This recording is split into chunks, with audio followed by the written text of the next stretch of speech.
Example 4, a support cable is anchored to the ground 5 meters from the base of a telephone pole. The cable is 19 meters long.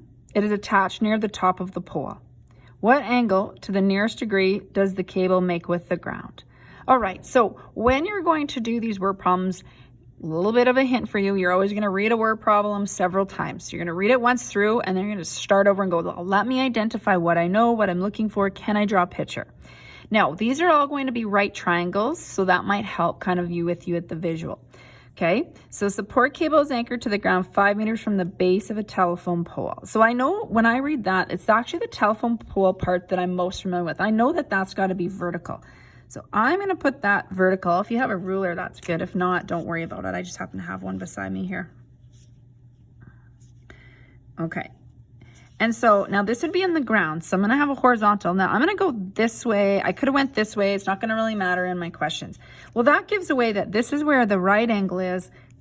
I don't even have to keep reading to know, well, I have to have a right triangle. It's a triangle that I'm drawing. This has to be what that shape is. Okay. And again, it could have been drawn this direction and then mapped out accordingly with the numbers, but we'll kind of just do this. So this is the pole along here. All right, and this is the ground. So we got to read again. What could this be? Well, this must be the support cable because it's anchored to the ground from the base of a telephone pole. So this is 5 meters. So we've got your ground 5 meters. You've got this cable that's anchored here to the top of the pole. So this is your cable right here. And even by process of elimination, you could tell that. Okay, so this is 5 meters. Because that said 5 meters to the base of it. The cable itself is 19 meters long, so I have 19 meters here. Okay, what angle to the nearest degree does the cable make with the ground? So what's the angle between the cable and the ground?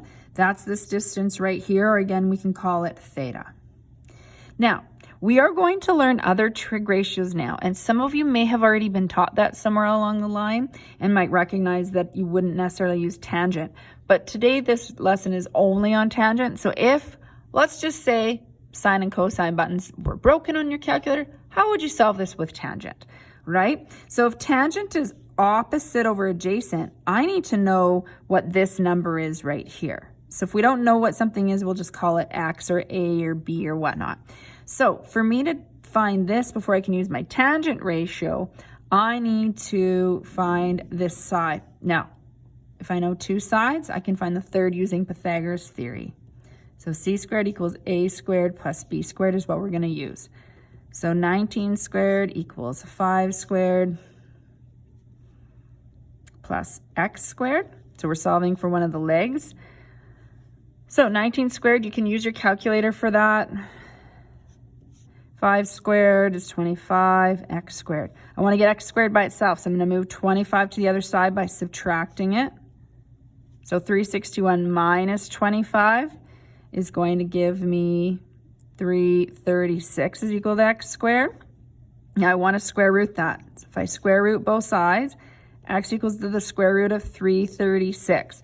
Now that's called the exact value there, but if you put that in your calculator, so you're going to root 336, you cannot round this number off. So do not hit clear on your calculator. I'm going to show you how to keep things in your calculator. So I'm just going to set it aside, but I'm going to leave those decimals there. So it's 18.3303. I'm just going to go dot, dot, dot. If you ever have to clear your calculator and need to use a number again, you will have to write down all the decimals you see to be perfectly accurate. Okay, so now that I know this side right here is 18.33, then we're going to go and use our tan theta formula, which is opposite over adjacent.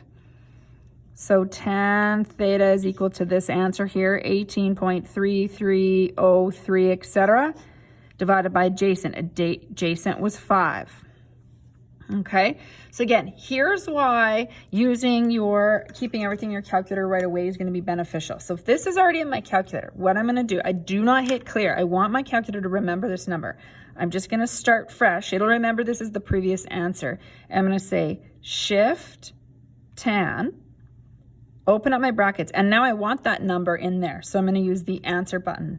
So it says answer, meaning 18.33030278. I want to divide that by 5 from the question, close my brackets, hit equals, and it did all of the work for me without rounding. So theta is equal to 74.74247671.